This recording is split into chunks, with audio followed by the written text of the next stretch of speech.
comme première question, vu que tu m'as dit qu'il faisait chaud à Bordeaux, est-ce que tu étais déjà venu à Bordeaux? Bien oui, je suis déjà venu à Bordeaux présenter le film au FIFIB et une fois à Pessac. Voilà, sinon avant j'étais jamais venu. Parce que toi, tu es originaire de Lyon, c'est ça? De Lyon et Paris. J'ai fait mon enfance en banlieue parisienne et puis après mon adolescence à Lyon. Je suis revenu à Paris à mes 23 ans, non peut-être un peu avant, 22 ans, je sais pas. Moi j'ai jamais fait d'études de cinéma en réalité. Je suis remonté à Paris parce que j'ai décroché un stage au quotidien Libération pour être critique culturel et c'est pour ça que je suis remonté à Paris. Et une fois que j'étais à Paris, je voulais y rester quoi, je voulais pas descendre. J'étais un très mauvais critique quoi, ça s'est très mal passé. Mais c'est comme ça que j'ai entre guillemets découvert le milieu du cinéma, le métier du cinéma quoi. Et ils m'ont présenté un scénariste qui m'a du coup pris sous son aile et m'a beaucoup aidé à partir de ce moment-là quoi. Et donc c'est après ce travail de critique que tu as commencé à faire des films, des courts-métrages? Ouais, un peu plus tard, mais oui, le temps d'appréhender, de comprendre comment ça marchait et tout ça, c'est là que j'ai commencé. J'ai fait quelques courts-métrages, ouais, j'en ai fait 3 d'affilée, quoi. Voilà. Mais est-ce que c'était une envie que tu avais depuis longtemps et qui s'est seulement réalisée à ce moment-là ou c'est un truc que tu as découvert un peu presque plus sur le tas? C'est plus complexe que ça.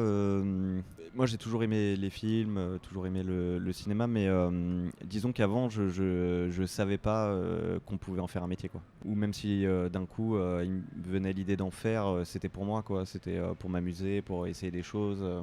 J'avais pas d'ambition plus que ça. Et en fait, c'est lors de mon stage à Libération que j'ai découvert que en fait, c'était accessible. Il fallait, bon, fallait persévérer, mais que c'était possible et que ça pouvait être un métier. Donc moi, c'est à ce moment-là où j'ai vraiment envisagé de faire des films, quoi. Mais avant, si je voulais en faire, c'était pour moi. En tout cas, rien de professionnel, quoi. Et est-ce que t'avais 3 courts-métrages, c'est ça? Ouais. Est-ce que les 3, ça a été des espèces d'ébauches pour le long ou ils avaient rien à voir et le long, t'es parti sur complètement autre chose? Ils avaient rien à voir. J'ai fait des courts-métrages avec dans l'optique d'apprendre, quoi. C'était pas un produit fini pour moi. C'était déjà, je trouve ça très dur le court-métrage, honnêtement. Je suis pas du tout à l'aise avec l'exercice et en fait j'avais des amis qui étaient à la Fémis et moi je me suis dit à ce moment-là en fait le principe de la Fémis notamment c'est qu'en fait ils réalisent un film par an et moi je me suis dit en fait il faut que je fasse pareil quoi. Je vais essayer de me donner cette chance là de faire un film par an mais c'était vraiment pour apprendre et après le long métrage est venu tout à fait autrement. J'ai surtout découvert comment je voulais faire les choses que j'aimais faire, ce que j'aimais pas faire. C'est comme ça que j'ai appréhendé le court-métrage vraiment, sans j'avais aucune prétention, enfin j'en ai pas plus non plus aujourd'hui, mais je me disais pas tiens je vais faire la tournée des festivals avec ce court-métrage-là ou ce genre de truc quoi. Mes producteurs envoyaient en festival parce que ça fait partie du jeu et que ça rentabilise le film, mais moi vraiment pas quoi. J'essayais juste d'apprendre quoi par moi-même. Et donc tu disais que tu as trouvé ça dur de faire du court-métrage. C'était du côté format qui est limité ou c'est plus par techniquement compliqué de faire un court-métrage parce que c'est pas les mêmes économies que sur du long ou... Ah non, techniquement, moi je pense qu'on peut faire des films avec un iPhone. Donc oui, c'est ça. Techniquement, j'ai aucun problème avec ça. C'était en plus ma rencontre avec des équipes professionnelles ou d'un coup avec des vrais plateaux entre 20 et 30 personnes. Non, au contraire, j'ai appris plein de choses techniquement. C'est plutôt d'un point de vue de dramaturgie, quoi. Moi, j'ai du mal à développer un personnage sur un quart d'heure, 20 minutes. Je trouve ça trop court. J'ai l'impression que c'est difficile d'être fin et en tout cas moi je sais pas faire. Je vois bien qu'il y a des courts-métrages très réussis où les gens font les choses extrêmement bien et c'est très beau mais je sais pas faire quoi, c'est vraiment un aveu de faiblesse quoi. Et donc du coup en parlant de dramaturgie, le personnage principal de ton film qui est Labidi est un jeune auteur qui essaye tant bien que mal de faire des livres alors que c'est compliqué de par l'industrie du livre. Et est-ce que toi, donc t'es scénariste aussi sur le film, est-ce que tu as voulu passer un moment par l'écriture de livres ou de nouvelles, de romans ou... Pas du tout. Moi, je suis moi, j'ai aucun talent littéraire. Vraiment, j'écris extrêmement mal. Mais c'était une manière de transposer l'acte de création et de fabrication d'un objet de manière immédiate, facile, sans que ça coûte grand-chose, sans que ça te demande des moyens à déployer qui étaient délirants. Et c'était ça qui comptait. Moi, j'ai essayé de transposer le milieu du cinéma à celui de la littérature. En tout cas l'industrie et après je voulais qu'on puisse dans le geste de Labidi aussi reconnaître un geste de fabrication qui était le même si on était tourneur fraiseur boulanger je sais pas, enfin que tout le monde puisse se reconnaître Donc après, la littérature, ce qui est beau, c'est que ça donne à voir immédiatement la fabrication de l'objet, le travail, le temps de travail, et qu'il est immédiatement appréhendable par le spectateur, quoi. Et ça, c'était beaucoup plus facile par la littérature que par autre chose. Et sur le côté concrétisation en objet, toi le film, c'est un film que tu as écrit sur des années et que tu as pu réaliser récemment ou pas du tout? Non, non, c'est un film qu'on a fait vulgairement à l'arrache, quoi. On avait le budget d'un court-métrage, on était 5 dans l'équipe technique, et moi j'ai écrit pendant 1 mois et demi à peu près, mais qui est quelque chose qui n'était pas du tout, au début, pas du tout filmable, quoi. C'était ce qu'on appelle un traitement. Donc un traitement, en fait, c'est le scénario sans les dialogues, avec le détail des actions et des dialogues, mais à la forme passive, quoi. Et c'était beaucoup trop long, ça correspondait, j'ai écrit l'équivalent de 6 heures, entre 6 et 7 heures de film, quoi. C'était n'importe quoi. Et en fait, au fur et à mesure, j'ai dû affiner le scénario pendant que nous on tournait, donc, parce que ça allait trop vite sur la manière de faire les choses, quoi. On a fait les choses trop vite pour que j'ai le temps de peaufiner un scénario, quoi. Et il me semble que je t'avais entendu dire ailleurs que au moment où tu as fait ton film, en fait, tu avais décidé d'arrêter de faire des films, ce qui est paradoxal du coup. Ouais, en fait, moi à ce moment-là, disons, je venais de rencontrer Lola, ma future épouse, et disons que la vie matérielle était compliquée, quoi. On n'avait pas d'argent, c'était une vraie galère pour se loger, pour vivre tout simplement. Et en fait, j'ai dû prendre un travail. Moi, j'ai toujours travaillé, j'ai toujours eu des jobs alimentaires, mais quand c'était des mi-temps ou des petits trucs, des piges, des trucs comme ça. Et là, d'un coup, il fallait que je prenne un travail à 39 heures, que je m'investisse vraiment. Et je me suis dit, bon, ben, finalement, c'est que t'es pas fait pour faire des films, t'as pas pu en vivre suffisamment jusque-là. Et donc, il va falloir que t'abandonnes, quoi, que tu passes à autre chose. Et je me suis dit, ok, je vais travailler. Et puis, mon métier, ça va être d'être vendeur, quoi. Donc, j'étais vendeur dans une boutique. Et à ce moment-là, j'y ai cru, quoi. J'essayais d'y croire le plus possible. Au bout d'un moment, au bout d'un an, je me débrouillais très bien, j'étais un bon vendeur, j'ai eu des prix de bons vendeurs, quoi. Et ça, c'était assez violent parce que ça légitimait le fait que j'arrête, quoi. Le fait que moi, je me disais, c'est pas fait pour toi. Et du coup, à ce moment-là, je me suis remis à écrire, en fait. Je me suis mis à écrire un peu ce que je trouvais violent, quoi, dans l'abandon de ses fantasmes, de ses rêves, de la véracité de la chose à ce moment-là, quoi. C'est tu as eu raison d'arrêter, quoi. Et c'était c'était ce sentiment-là que je voulais décrire, quoi. Et donc là, tu parlais de Lola, qui est donc ta compagne. Tu avais dit que le film est en partie autobiographique. Est-ce qu'elle a une grosse importance, au-delà du fait qu'elle a partagé ta vie, mais sur l'écriture du scénario ou sur des retours du montage ou ce genre de choses? Ouais, alors moi j'ai une manière de travailler qui est particulière, que ce soit autobiographique ou pas, j'ai des conseillers spéciaux, quoi. J'ai un conseil d'administration qui valide mes décisions ou pas. Et Lola en fait partie très fort. C'est mon premier conseil. C'est aussi celle qui me console quand je doute ou quand je suis pas tout à fait sûr de moi. Donc évidemment, elle avait une part importante. Et là, d'autant plus par le caractère autobiographique à certains endroits où elle donnait son point de vue en disant moi je suis pas à l'aise avec ça, j'ai pas envie que tu filmes ça. Là je trouve que t'es trop près de nous, j'aimerais que tu l'éloignes, évidemment.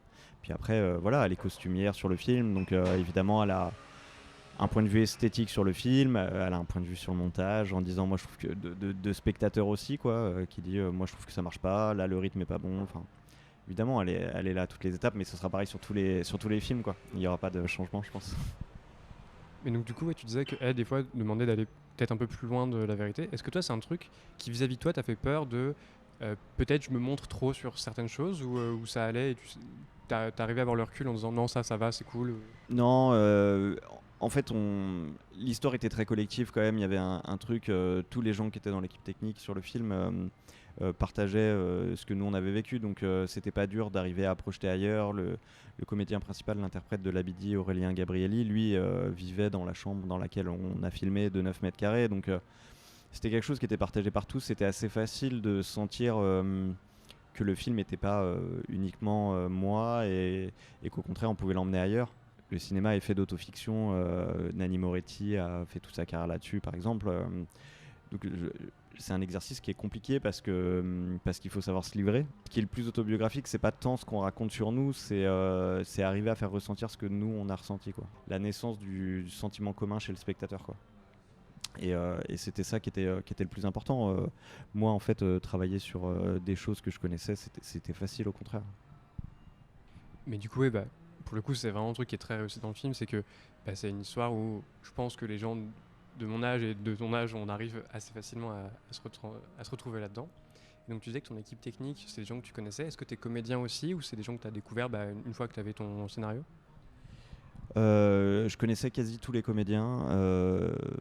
En fait, Aurélien Gabrielli, j'avais déjà travaillé avec lui sur 2 films et on s'entend très bien, on s'entendait très bien. Et immédiatement, quand j'ai su qu'on allait en faire un film, moi, j'ai écrit pour lui, quoi. Il a un ton particulier qui, pour moi, était parfait, quoi, qui était celui que je voulais donner au film.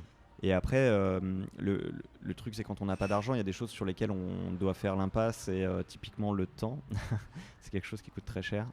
Et par exemple, il y a des choses que je pouvais pas feindre, c'était l'amitié entre les personnages. Et du coup, je me suis dit, pour contrecarrer ça, je vais aller piocher dans les amis d'Aurélien, en fait, directement. Et c'est comme ça que j'ai trouvé Léon Cunha d'Acosta, qui joue le rôle d'Alexei, qui en fait est un très très bon ami d'Aurélien, que moi j'avais déjà rencontré, qui est quelqu'un de super. Donc j'ai écrit le rôle pour lui aussi. Et puis après, Louise Chevillotte, moi je la connaissais pas, je l'avais vue dans pas mal de films. Je trouvais qu'elle avait un truc, elle dégageait quelque chose qui était assez fort dans son côté d'être un peu extérieure aux choses, de les regarder. Je trouvais qu'elle apportait beaucoup de luminosité aux séquences et que je savais que le rôle allait être un peu en retrait, donc c'était important qu'elle puisse dégager autant, qu'elle puisse dire autant avec peu de choses. Et en fait, elle connaissait Aurélien Gabrielli, j'avais des amis en commun avec elle, donc j'ai pris son numéro. Elle voulait absolument travailler avec Aurélien et donc du coup ça s'est fait très simplement. Et après, bon, tout ce qui est second rôle, Sadia, la maman, j'avais déjà travaillé avec elle, Sadia Bentayeb, on avait fait un film ensemble et je l'aime beaucoup. Jacques Nolot, moi je le connaissais pas, c'était une idée de mon producteur et du coup j'ai écrit en pensant à lui. Et en fait, je l'ai rencontré, il était très content de travailler avec des gens plus jeunes. Et après, il y a eu Michael Chirignan, que moi je connaissais, qui était un ami, et Isabelle Prime, pareil, qui était une amie. Voilà. Donc, pareil, j'ai écrit pour eux, c'était plus simple. Et aussi, bah, du coup, pour revenir sur ton équipe technique, moi j'étais très content de voir au générique Amine Berrada et Vincent Tricon, parce que c'est des gens dont je suivais le travail à côté. Et Amine Berrada, qui est du coup ton chef-op, et Vincent Tricon, qui est ton monteur, qui est aussi réalisateur de courts-métrages pour le moment, Samy la Fugue, et à propos de Michel Houellebecq en général, et de Lanzarote en particulier, je ne sais plus, l'inverse. C'est exactement ça. C'est ça. Et donc, du coup, eux, pareil, c'est des gens que tu connaissais avant et avec qui tu as bossé. Amine, oui, on avait fait un film ensemble et c'est devenu un ami et je pouvais lui faire confiance, enfin je lui fais extrêmement confiance et en fait quand on s'engage sur un film comme ça avec une si petite équipe, on est obligé de s'entourer de gens en qui on a confiance. C'est un tel défi que collectivement il faut être soudé, quoi, et ça c'est important. Après, Vincent Tricon, moi je le connaissais pas. Je travaillais avec une monteuse avant et disons que sur le film, il y avait des choses qu'on n'arrivait pas à se comprendre, quoi. Il y a quelque chose qui passait pas tout à fait, donc on a dû chercher un monteur. Et c'est là que Vincent Tricon est arrivé, donc on connaissait son travail. Puis en fait, il a compris le film immédiatement. On s'est compris tous les deux très vite et moi je trouve qu'il a fait un travail extraordinaire sur le film, quoi. Il a rendu le film possible pour moi, vraiment. Et du coup, ouais, ses courts-métrages sont extraordinaires. J'aime beaucoup les deux que tu as cités, mais Samy la Fugue en particulier, c'est magnifique, qui était passé au FIFIB ici. Ouais. C'est un très très grand réalisateur, je pense, enfin ça va le devenir, et c'est un très très grand monteur aussi, donc je suis très content de pouvoir travailler avec lui. Et donc, pour revenir donc, sur le rôle de Amine, du coup, tu as dit que vous tourniez notamment dans l'appartement d'Aurélien Gabrielli, dans des espaces qui n'étaient pas forcément toujours prévus pour. Comment est-ce que, en amont, vous vous étiez préparé en se disant, est-ce que tu avais des envies visuelles particulières ou tu voulais presque quelque chose de plus documentaire? Nous, évidemment, on s'est beaucoup parlé avec Amine en amont. Il y a vraiment un travail de discussion, de tests sur les optiques et tout ça.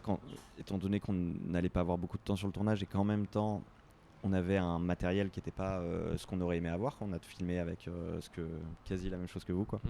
Pour avoir une ambition, disons, de narration, de dramaturgie qui marchait, il fallait abandonner des choses Et typiquement, esthétiquement, on était obligé d'abandonner des choses, quoi. On n'avait pas de lumière, donc on pouvait pas d'un coup sublimer les choses. On a fait le plus simple possible. Nous, on s'est mis au service du comédien, quoi, d'Aurélien, et c'est lui quasiment qui donnait le tempo. Alors lui, s'il vous parle, il vous dira le contraire, que c'est moi qui donnais le tempo, mais que c'était une collaboration entre nous, quoi, sur comment arriver à faire ressentir ce que lui pensait et tout ça.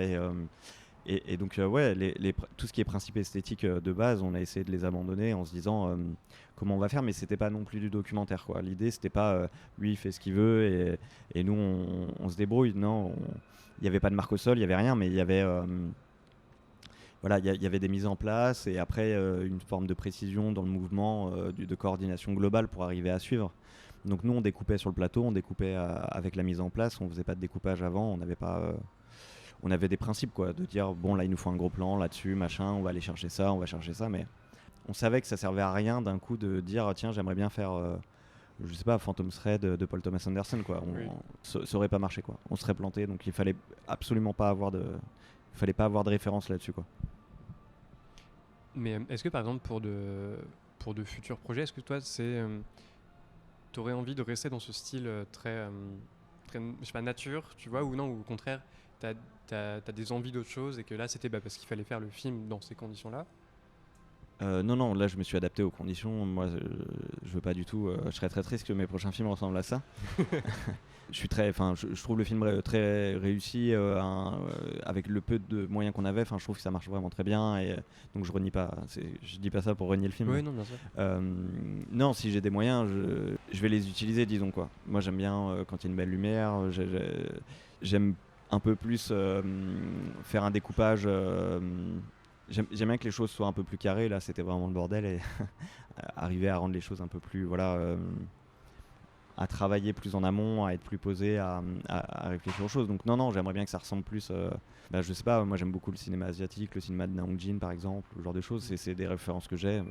Évidemment, je pourrais dire que j'ai Paul Thomas Anderson, mais ça sert à rien de citer. Voilà, je réussirais pas à faire du Paul Thomas Anderson, mais voilà, oui, non, hein, quelque chose de plus. Je sais pas comment dire, mais presque de plus ample aussi dans sa forme, quoi, en tout cas.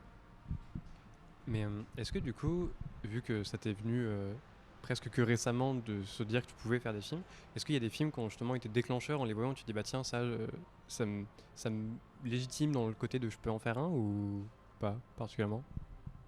J'ai eu des moments de ma vie, enfin j'ai des films qui sont liés à des moments de ma vie qui m'ont dit il faut que tu essayes de faire des films, mais rien n'a jamais légitimé, rien ne légitime vraiment jamais l'idée de faire des films, quoi. Non, il y a Étreinte brisée d'Almodovar, de Pedro Almodovar, qui m'a, je sais pas pourquoi, à un moment m'a fait un effet en me disant il faut vraiment que tu essayes de faire des films, quoi. Je peux pas expliquer pourquoi, j'en ai aucune idée, vraiment. Il y a eu À bout de souffle de Godard, où d'un coup c'était ma rencontre avec le cinéma d'auteur français un peu plus pointu, avec une liberté de ton qui était, je trouve, qui était sublime, mais c'est ces films-là qui m'ont un peu motivé, disons, à trouver où je voulais être, quoi. Mais après, il y en a évidemment mille autres et à chaque fois pour des raisons différentes. Mais le film de Koreeda, Après la tempête, par exemple, qui est en fait le deuxième film que j'ai vu avec Lola au cinéma et qui d'un coup, je voyais que ça faisait naître beaucoup de choses chez elle. Et en fait, c'est pour ces moments-là qu'on fait des films, quoi. C'est quand on voit que les gens réagissent comme ça, et aussi le moment que nous on a partagé qui est gravé, quoi, qui est très fort. On s'en souvient encore très fort tous les deux, et ça légitime l'envie. Ça légitime pas le fait d'en faire, mais ça légitime l'envie, en fait. Et est-ce que dans ta famille, du coup quand tu étais plus petit, tu avais une famille qui allait beaucoup au cinéma ou regardait beaucoup de cinéma, ou c'était pas spécialement et que... Non, nous on allait jamais au cinéma, vraiment pas. Ma mère aime beaucoup les films, quoi. Elle en regarde beaucoup. On était abonné à Canal+ quand on était enfant, et donc on regardait beaucoup de films sur Canal+ avec ma mère. Surtout ma mère et moi, en fait, tous les deux, c'était un truc qu'on partageait ensemble. Beaucoup de polars américains, des films avec Denzel Washington, tout ça. C'est ce que ma mère préfère. Donc moi, la culture de l'auteur, je l'ai découvert très tard, quoi. Je l'ai découvert vers 21 ans, je pense, à peu près. Avant, moi j'étais très cinéma américain, Marvel, des choses comme ça. Disons que le cinéma français, j'avais presque un peu honte d'aimer ça, quoi, à un moment, quoi, en me disant mais c'est pas bien, c'est pas assez gros, c'est pas... et qu'en fait le fait de le découvrir plus tard, ça m'a ouvert beaucoup de portes, quoi. Mais du coup, je sais pas, il y avait une forme de joie aussi à se rendre compte des possibles qu'on avait devant nous, quoi. Le cinéma de Nanni Moretti, de Tarkovsky, de Usha Ossian, enfin c'est des choses que j'ai découvert tard et en fait qui du coup ont eu beaucoup d'écho sur moi, quoi, qui peut-être que si je les avais vus avant, ils n'auraient pas eu une telle emprise sur moi parce que j'étais peut-être trop jeune ou je sais pas, je me rends pas compte, mais j'étais content de les découvrir tard, en fait. Je voyais ça comme une chance. Donc oui, donc non, ma famille est pas très cinéma initialement, quoi. Voilà, juste les films à la télé et c'était très bien. Enfin, je suis très content et je suis très content de cet héritage télé, quoi. Vu que du coup, tu as grandi avec ces films-là, est-ce que ce serait un truc qui, toi, si jamais la possibilité arrivait par X facteur, t'aimerais faire des films un peu comme ça pour essayer ou pas? La question, c'est pas si c'est possible d'en faire, c'est est-ce que je vais en faire ou pas, quoi. Et, Oui, oui, et c'est la ça. réponse est oui, je vais en faire. Enfin, moi, je vais faire ça. Ouais. Mes prochains films vont ressembler à ça, quoi. Moi, c'est ce que j'aime, en fait. Enfin, c'est ce que j'aime. C'est évidemment, je trouve que Tarkovsky, c'est plus grand que je sais pas moi, que les films de Joel Schumacher, évidemment, et ça va pas du tout ressembler à du Joel Schumacher, mais par exemple, je trouve que typiquement Chabrol, tu vois, ou aujourd'hui Bong Joon-ho, sont des gens qui arrivent à mêler les choses, en tout cas sur une forme de divertissement, disons, du cinéma, et en même temps avec un principe d'auteur, quoi, très fort, avec une profondeur sur la société qu'on regarde, sur qu'est-ce qu'on filme. Et moi, j'ai toujours été. Enfin, il y a une phrase de Godard qui m'a toujours marqué, qui est je suis allé au cinéma et malgré moi, j'ai appris quelque chose. Et je me dis qu'en fait, bizarrement, il faut faire les films comme ça, quoi. Et donc là, le prochain film, par exemple, celui qu'on va tourner. Il y a un côté thriller, quoi, très fort. Il y a une course poursuite en voiture. Enfin, tu vois, moi j'ai ce plaisir là, quoi, parce que j'ai envie que mes parents prennent du plaisir à regarder mes films, en fait, aussi. Et en même temps, à côté de ça, c'est un film qui parle très fort de la société dans laquelle on vit. Et donc ouais, je vais essayer d'allier les deux. Après, on va voir à quel point c'est possible, mais je vais essayer de le faire le plus possible, quoi. Et donc, pour rebondir sur la phrase que tu as citée de Godard, que du coup on apprenait des choses malgré nous en allant au cinéma, est-ce que ton film, tu le voulais un peu en témoignage de ce que peut être une jeunesse française aujourd'hui dans des grandes villes? Ou est-ce que ça faisait partie de tes intentions principales, ou l'intention principale c'était vraiment de dire je raconte mon histoire, et donc oui, par conséquent, c'est une jeunesse à Paris, mais... Moi, j'avais pas d'ambition. Évidemment, je me doutais qu'il y avait un côté très universel à l'histoire que je racontais, mais j'avais pas la prétention de me dire c'est un film qui va parler à tout le monde. Vraiment pas, quoi. J'étais beaucoup plus petit que ça. Moi, je me disais bon, au pire, je me serais bien amusé en faisant ce film, mais ça restera dans mon ordinateur. Enfin, tu vois, j'étais pas. Je pensais vraiment pas que le film allait sortir au cinéma, loin de là. Mais évidemment que quand je fais le film, même ne serait-ce que pour moi, je décris ce que j'estime entre guillemets problématique ou amusant dans la société française, dans ce que vivent mes amis, dans ce que vivent les gens que je regarde. Donc, en tout cas, je voulais essayer de prendre une parole qui était politique, quoi, sur ce que j'avais envie de dire, quoi. Enfin, si le film avait une chance de sortir au cinéma, il pouvait pas ne pas dire quelque chose, quoi. Enfin, si on me donnait la chance d'avoir la parole à un moment donné, il fallait qu'elle exprime quelque chose, quoi. Et donc évidemment que ça nous trotte et on se dit il faut dire les choses en profondeur, quoi. Il faut dire les vraies choses, quoi. Il faut pas juste trop s'amuser, même si on s'amuse un peu, mais... Et du coup là, je voulais passer sur l'aspect musique de ton film. Sur les musiques que tu as choisies, pas celles qui a été composées pour la bande originale, qui sont pour la plupart des musiques qui ont été très populaires à un moment. Et pourquoi avoir choisi de prendre des musiques très populaires, là où certains auraient pu se dire tiens, c'est cool, je vais mettre ma référence hyper obscure de ce morceau que je trouve trop cool. Et du coup, j'imagine que c'est des morceaux que t'aimes quand même, sinon tu les aurais pas mis. Le fait de choisir une musique populaire, ça rend les choses universelles et ça... On utilise les souvenirs du spectateur, en fait, et on invite le spectateur à les mettre en commun avec le film, quoi. On sait qu'on va toucher les spectateurs dans l'intime à un endroit parce qu'ils connaissent cette musique, parce que bon, tout le monde connaît La Rousseau. Et après, il y a un autre endroit, c'est que c'est un marqueur assez fort dans un film. La Rousseau, typiquement, c'est un karaoké. Ben, on sait qu'au karaoké, on peut pas mettre une musique obscure, que ça décrédibiliserait la scène. Après, pour ce qui est de William Scheller, donc ça c'est venu de Lola, c'est pas moi qui choisis cette musique. Et pour plein de bonnes raisons, je trouvais que c'était bien que ce soit Lola qui termine le film. Mais par contre, moi, j'avais une contrainte quand on cherchait la musique finale, c'était que ce soit une musique populaire, et en français de préférence. Euh, pour la même raison, c'est-à-dire d'un coup, on réouvrait sur le spectateur et le spectateur terminait avec ses souvenirs personnels. On liait les choses, quoi. C'est presque de dire au spectateur, toi, quand tu te souviendras du film, en fait, tu vas te souvenir des moments qui t'ont touché. Parce que cette musique te fait penser à toi quand tu étais plus jeune ou ce genre de choses. Donc, c'est ça qui était important pour moi, c'était d'ouvrir vraiment sur le spectateur, qu'il puisse euh, clore avec lui en s'incorporant au film, quoi, en tout cas sur ce qu'il y avait de lui de personnel dans le film, quoi. Justement sur le côté universel, c'est que donc, le film se passe à Paris et à Lyon, mais quelque part, alors certes on sait que c'est Paris et Lyon parce qu'ils le disent ou c'est marqué, je ne sais plus exactement, mais en fait, il n'y a presque pas d'importance au fait que ce soit ces villes, je trouve, en termes de lieux. Et même presque, il y a, surtout vis-à-vis de Paris, ce truc de en fait, que les personnages n'aiment pas tant que ça la ville de par la complexité d'y vivre. Et est-ce que, toi, du coup, Paris, c'est une ville, par exemple, que t'aimes ou t'y es parce que c'est pratique pour le travail? Mais ouais, est-ce que tu as un attrait à Paris particulier? Ça, c'est la grande question. la grande question de tous les Parisiens. Non, mais écoute, moi déjà, ce que je voulais, c'était deux villes. Enfin, je voulais Paris et une autre ville. Je voulais pas que le film soit parisiano-centré. Je trouvais que c'était important de décrire quelqu'un qui monte à la capitale, quoi. C'est le récit balsacien de base,